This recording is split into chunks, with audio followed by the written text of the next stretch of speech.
These are the new voyages of the Starship Enterprise. Its mission, to explore strange new worlds, to seek out new life and new civilizations, to boldly go where no man has gone before.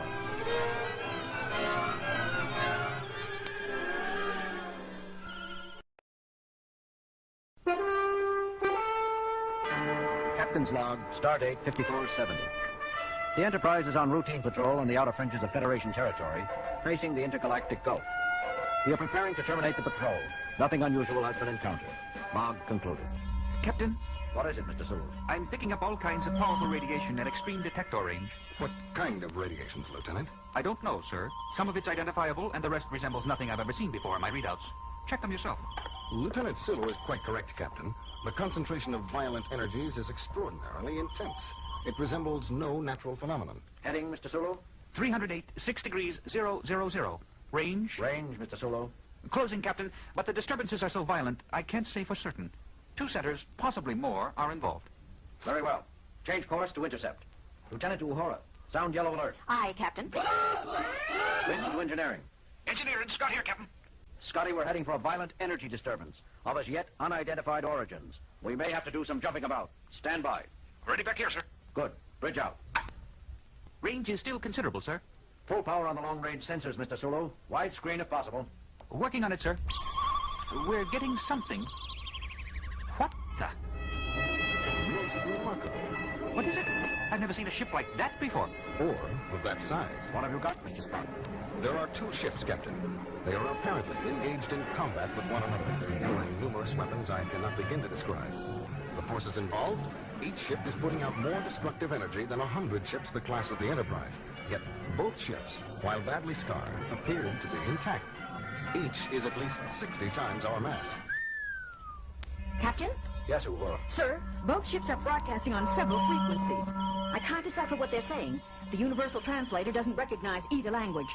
The words are apparently directed at each other. Put it on the speakers, Lieutenant. Yes, sir.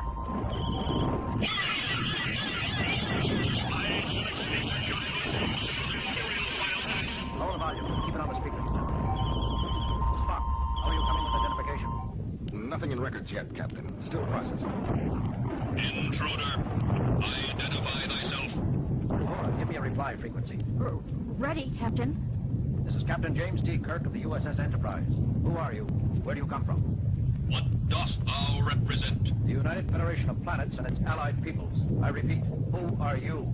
I am the Red Worm, 333rd Super Dreadnought of my class, built by the unified Dre peoples. There is nothing in my computer banks of a United Federation. Therefore, I must assume you are unneutral. For God's sake, Jim, confirm that we are neutral. It has been assumed, Doctor. Didn't you hear? Yes, but I don't want that thing to forget it. It's the biggest warship I ever saw. Except for the one it's fighting, of course. What ship? What ship? Identify yourself immediately! Uhura, did we just do that? This is a different frequency, Captain. The call is coming from the other ship. This is James Kirk, commanding the USS Enterprise, United Federation of Planets. We are neutral. Impossible! I, renderer of the next empire, have declared that all who are not allied with me are friends of the unmentionable Dre peoples! Sorry, but we really are neutral. We have nothing to do with either the Dre peoples, as you call them, or the Nax Empire. Spock, what have you got on those 2 stellar civilizations? I've never heard of either of them. Working on it, Captain. You must listen to me, or if you... I call on you to surrender your... Signals have faded out, Captain. They appear to have forgotten us already. They're fully occupied trying to destroy each other. And I have information on both groups. What is it, Spock?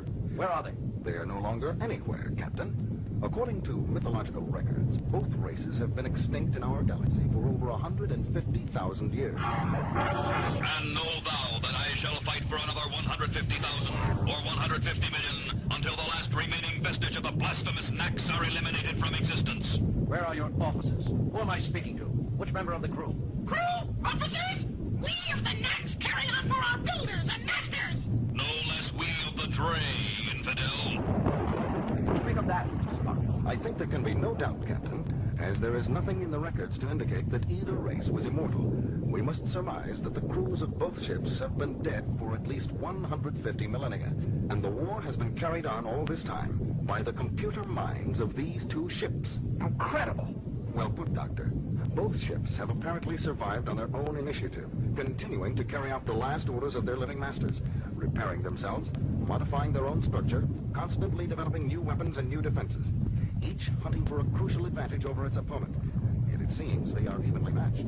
Oh, very interesting, Mr. Spock, but at the moment I'm more concerned about their present course. If they keep traveling in the direction they are now, they'll enter densely populated Federation space within a few days. They've elected to regard us as neutral. For now, they may not treat other Federation shipping, the Federation world, so politely. Uhura, give me dual broadcast frequency for both vessels. Ready, sir. Enterprise to combatants. Enterprise calling combatants. Listen, you two.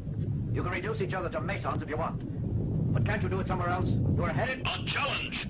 You would dispute my position? No, forget what I said. Spock, what are we going to do? These two are so involved with each other, they've lost the ability to trust anyone else. But we have to turn them somehow. Maybe if we could discover the reason behind the fighting, we could mediate for them, Jim. Did you hear the insults they threw at each other, Bones? After 150,000 years, Doctor, I doubt that either ship recalls what the war was originally fought over. That's usually the case with most wars which last more than a few months. Still, we have to do something. Jim, how about taking sides, joining up to help one ship defeat the other? Too risky, Bones. We know nothing of either the Dre peoples or the Nax Empire. I can't opt for one side blind. Besides, I doubt that the Enterprise would make one bit of difference from either side, considering the kind of energy weapons they're using. I doubt that our phasers and photon torpedoes could so much as irritate either vessel. And it could get the Enterprise blown clear to the Magellanic Clouds. Just the Enterprise, maybe. But suppose we convince them we can call on several thousand ships the size of the Enterprise. A thought, Doctor. Except that we cannot call on several thousand ships. We cannot even call immediately on 3 or 4. True, Spock. But they don't know that. It's worth a try, Bones. Uhura, sound red alert. To the red worm of the Dre peoples. Unless you change your course, you will soon be set upon by thousands of warships of the United Federation of Peoples and will be destroyed. And Renderer of the Nax Empire. Unless you break off and disengage from this sector, 10,000 cruisers of the UFP will appear to volatilize the last remnant of your empire. Sacrilegious interloper! Enemy of its Imperial Majesty, I have been deceived. Captain, both ships are changing course. Mr. Sulu, emergency overdrive, warp 8. That was close, Captain. They both fired at our former position. With their minor batteries, however, they regard the threat seriously, it seems. Both vessels are currently in pursuit. Sulu? They're not closing, Captain. They're still too busy fighting each other, but we're not pulling away from them either. Good. I don't want to lose them. Yes. Kirk here. Go ahead, Mr. Scott. Captain, how long are we going to run at warp 8? We've got full deflector shields up, too. We're going to maintain this kind of shielding and this speed for too long. I know, Scotty. Hang together down there a while longer yet. We'll do what we can, Captain. Scott out. Well, Bones, we got them to change their course. We're headed away from Federation-inhabited worlds now. That still leaves the problem of convincing them to leave us alone. Well, I don't know what to suggest, Jim. I didn't get that far. Great. Mr. Spock? I don't know what to suggest either, Captain. At this point, the crucial issue appears to be whether or not... A trick! I see through you now. There is no such thing as a United Federation of Planets. It was a low ploy of you, blasphemer, to attempt to fool me into assuming a weaker tactical position. You are quick, evil monster. Did you truly think to trick me, with such a feeble lie? This United Federation, this tiny fabrication masquerading as an inhabited ship, is but a decoy, manufactured in your own perverted factories. You will pay for that. Die, social misfit! I shall extinguish your noisomeness, Imperial Bioness. They're slowing, Captain. We're pulling clear of them. Of course, Mr. Sulu. Unchanged. They're still headed full speed away from Federation space. Well, what do you think of that? Did you hear, Jim? They've decided that the Enterprise is a trick. The Red Worm thinks we're a trick of the Renderer, and the Renderer believes we're a decoy cooked up by the Red Worm. Each computer has been battling the other for so long they can no longer trust anything. It is so in all extended wars. Truth is the first casualty, and the last wound to heal. Mr. Sulu, set in a course for Starbase 14. Aye, sir. Detectors report both ships still heading out toward the galactic rim. And according to sensors, still fighting with each other as heavily as ever. It is sad, Captain. All that knowledge, all that power, devoted to continuing a war whose cause has long since been forgotten. What a waste. Sulu, reduce speed to warp back to 5. There's one thing that bothers me, though, Captain. What's that, Lieutenant? What happens if one ship, either the Red Worm or the Renderer, finally does win? Won't it start hunting for someone else to fight? We threatened them both in the name of the Federation. Won't the winner come looking for us? I wouldn't worry, Lieutenant Uhura. Both vessels have been in a state of constant warfare for 150,000 of our years, without either side gaining a lethal advantage. I think it's safe to say that they will continue to remain evenly matched for another 150,000 years. Let's hope so, Mr. Spock. Let's hope so.